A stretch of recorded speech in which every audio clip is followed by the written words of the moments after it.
Hello everybody, another week, another video, and today I am going to unbox what I'm still terming as my bag of shame.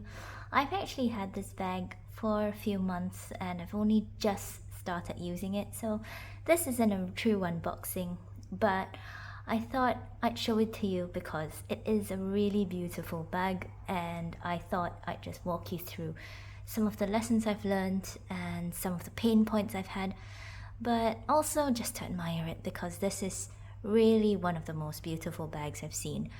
And to start it all off, I know a few weeks ago I made a video about my dior bag, and I did talk about how I was a bit disappointed in the brand and its practices, and all of that still stands. I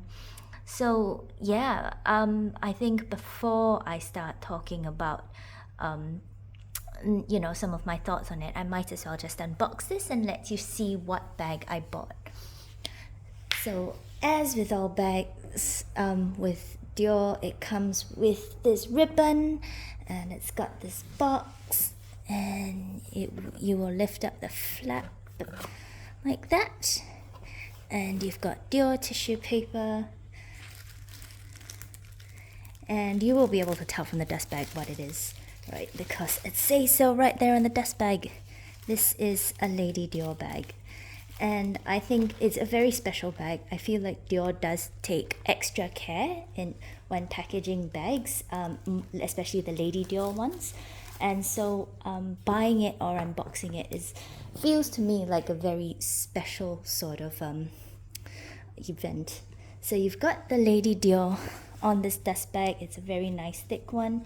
You'll undo the drawstring like that, and like I said, it's not a true unboxing, so you will see the mitza on the handles because this is such a special bag. Look at it. It is a mini Lady Dior in a ombre lizard. I'm not sure if it comes off, but this is a cream lizard color with beautiful sort of ombre pink scales round the side and the back. So it is truly exquisite. Handles, like I said, it's not a true unboxing because right after I got it, I asked my sales associate to put some twillies on the handles because I didn't want to discolor the handles. As with all Dior bags with the charms, you will see that they've got a tiny dust bag there, and that hides the Lady Dior charms on it. And what is so beautiful and exquisite about this bag is the Dior that you see is actually covered in lizard skin as well. So it is really beautiful, really exquisite craftsmanship, I think. And more so than anything else, I think this just shows how wonderfully made this particular Dior bag is. I'll just undo the ribbon on the top.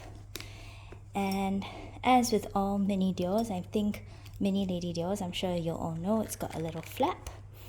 The strap is inside. I do also have an insert from Samorga on the inside because it is a cream colored leather interior, so I bought an insert from Samorga as well to try and protect the interior. Yeah, isn't this a beautiful bag? So I'm just going to put this down here, and I'm going to take the chain strap from its wrapping. Most of you who are familiar with the Dior bags will know that the Lady Dior, the mini Lady Dior, comes with a chain strap. So depending on the size, your straps will be different. For the small Dior, it's the My ABC strap. For the larger ones, it's just a plain leather strap. And for the mini Lady, it is this beautiful chain strap. Also a lizard skin leather break on the top. And I think this is beautiful. Right, so these are the things that come with the Dior bag. I love this bag. It's really one of the bags that I never in a million years thought I would buy for myself. So background to this, I did actually go to the Lady Dior art exhibition that was on in Singapore for a while, and I went there just wanting to take a look at the different styles, not ever intending to buy anything. As some of you will know, I had I have actually got my Dior bag, and for me that was actually enough from Dior because it was functional. It's good as an everyday bag. It was such a lovely color, and I really like that bag. It's roomy. It fits everything that I need, and it's something I can carry around. So I went into the exhibition not thinking I would get anything, and then when I saw this bag, I didn't. I sort of jokingly told the sales associate at the time, I'm not really into Dior's, Lady Dior bags. I will want to look around. Maybe there will be something. But secretly, I don't actually like the Lady Dior, which is so hypocritical, I know, because there's one sitting right in front of me. But, on a day-to-day basis, the charms jangle around a lot.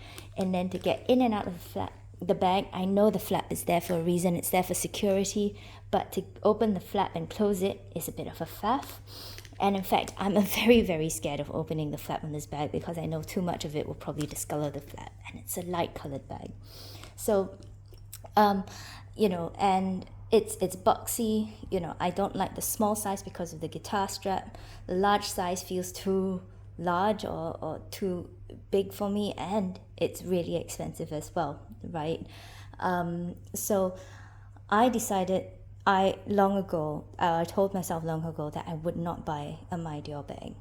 But when we got to the exhibition and I had a friend with me and we were looking through the bags, it did sort of cross my mind that if I ever wanted an evening bag, just a small, tiny bag that could hold the bare essentials, a Lady Dior bag might actually be nice.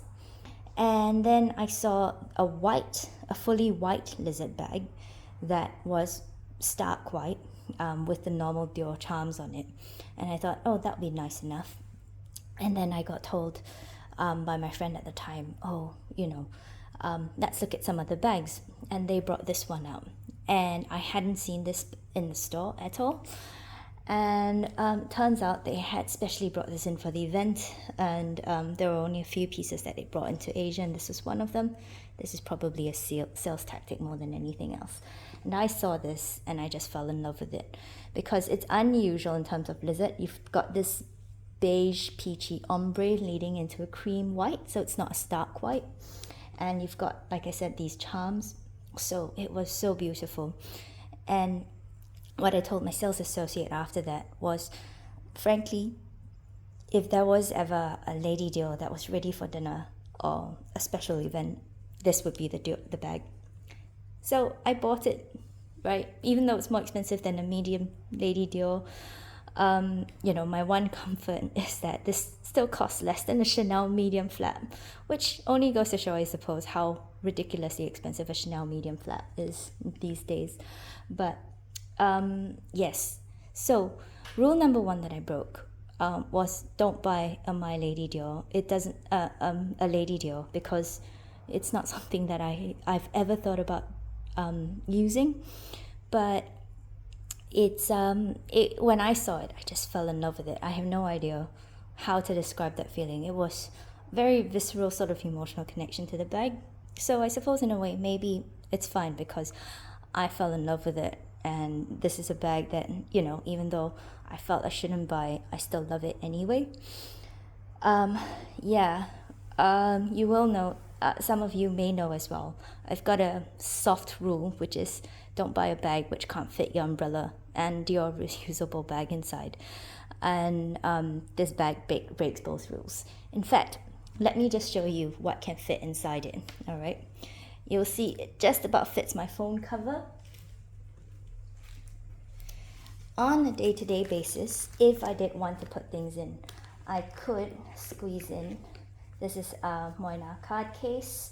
This is a card holder. This is a packet of tissue, hand sanitizer, Bastia coin pouch, and then phone case, just like that,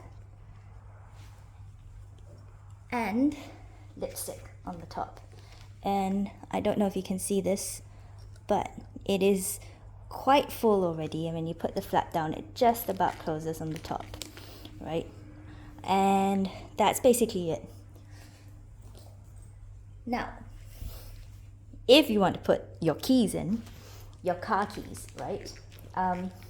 you will have to take this out and maybe take out my card holder and my basket coin pouch, and then readjust the tissue and the hand sanitizer so that it goes over to one side, and then you've got the space for the car keys, and there you go, something like that.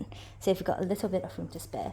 I do have a key pouch that you can slot in as well, so it literally just holds the bare essentials that I need for a day or night out, right? So if I use this, I just have to pray for good weather. But yeah, basically I've kind of figured that in an evening situation, you'd be running from the car into a venue, or you'd be moving, you wouldn't be in a situation where you'd be exposed to the elements, or if not, you'd really have to check the weather before you took it out, and then just make sure you didn't sort of run into bad weather. But yeah, I broke my rule where I told myself I shouldn't buy a bag which can't store an umbrella and a reusable bag. At least theoretically you could put a reusable bag in there, but you wouldn't be able to fit much else inside it. Anyway, this is the bag. So what are the rules that I break? Normally I've steered away from bags with white handles as well, because I know I will hold on to them a lot, and that can cause discoloration of the handles. So one of the first things I did, even though this is not a cheap bag already, I spent more money on mitzas for the bag. I don't regret it, because I love how this pale peach rosy color sort of offsets the ombre color, and it looks really nice and dainty. And my sales associate even put the bow on it, which I thought was really pretty. Some people might say it's an unnecessary expense, right? But I am just so scared of using it without and sort of discoloring the handles. My hands get sweaty, so I just didn't want to stain the lizard, right? This is a really lovely, smooth lizard skin. I have to say, when put in a bag like this, it just looks so amazing and so beautiful, right? What are the rules that I break with it? I actually have my own personal rule where I tell myself I shouldn't buy more than one bag per brand. I've broken it on a few occasions, but most of the time I've actually understood why I want more than one bag per brand, and I'll talk about it a bit more later on. But this was really one where I sort of gone into the whole shopping experience telling myself, I've got a my dior bag, that's enough for me for this brand, and I still wound up buying this bag. So I blatantly broke that rule, right? And on a third point, the money. Goodness me, this bag cost a lot. This money isn't something I think about talking about on this channel very much, but one assumes if you buy a $3,000 or $4,000 bag, you've got enough in the bank account saved away for contingency and things like that, right? If you've saved diligently enough, there should be enough in there for you to put out that few $1,000s. It's not a small amount, and you should still think about things, right? But this was way more than that. Like I said, the only few things in the market that beat the price of this were like a Chanel classic flap on Hermes, Kelly or Birkin, right? Is it worth it? I've had a few friends who've told me, nonetheless, because it's lizard and because it's so exquisitely crafted, it's still sort of worth the money, if one can apply worth it to a luxury brand bag, because it's lizard skin, so it's an exotic, right? So from that point of view, I just broke that rule of just, normally I'd have to think long and hard. It never even crossed my mind to spend this amount of money on a bag like this. Mentally, I have set aside money for the Kelly.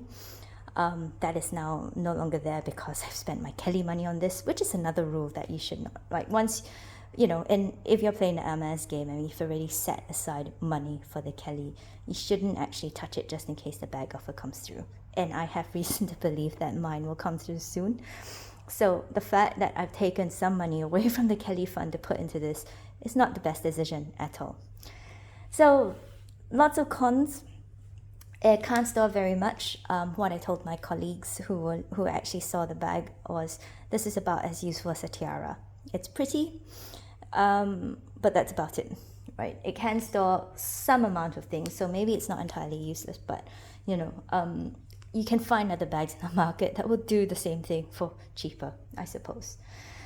So that is my bag, and that's what fits inside it. And also, what I will say is that for anybody who wants to buy bags from these brands, do note as well that luxury brands normally will say that if you buy a bag and you want to bring it back to store, you can't ask for a refund. They will normally say that you get a store credit for the same cost of the bag.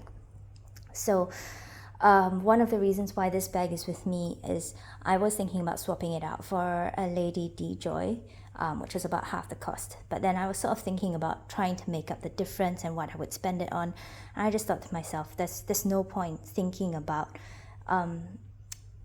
finding all sorts of things to just make up that money. At the end of the day, when I think about Lady Dior bags now, this bag has literally spoiled me for all other Lady Dior bags because it is so beautiful and so exquisite and so wonderfully crafted that I just can't see any other Lady Dior, including the normal lambskin Canache ones, living up to this same hype.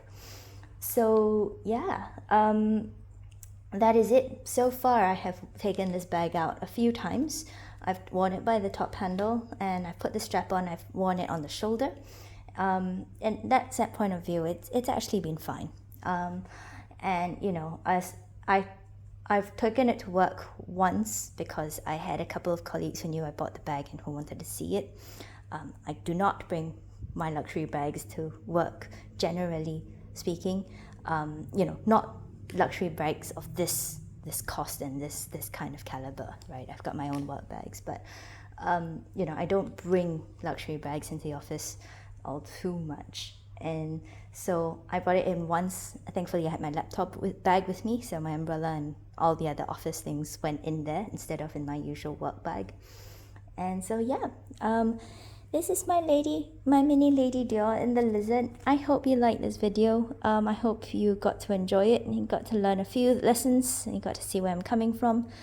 And if you like this video, like, share, subscribe, comment. And yeah, see you next time. Bye.